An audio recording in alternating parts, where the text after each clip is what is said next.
गुरुदेव को नमोस्तु नमोस्तु नमोस्तु।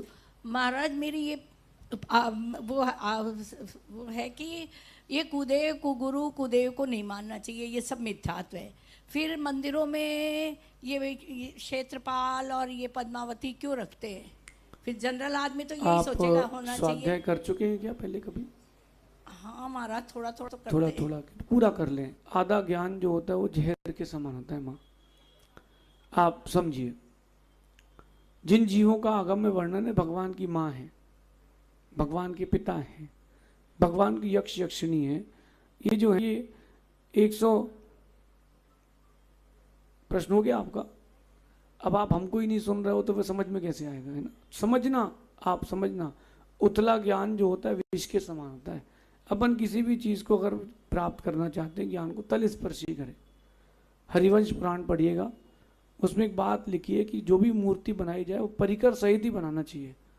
और उस परिकर में भगवान के यक्ष यक्षिणी द्वारपाल आदि का होना आवश्यक है, अनिवार्य है।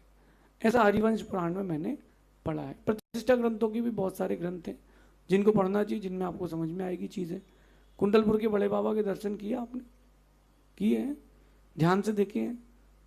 उस समय जब भट्टारक जी ने मूर्ति बनवाई थी और वर्तमान के लिए भगवान स्वरूप आचार्य भगवान विद्यासागर जी महाराज ने जब वो मूर्ति शिफ्ट कराई थी, तब उन्होंने परिकर वही सुरक्षित किया जिसमें यक्ष यक्षिणी आज भी बने।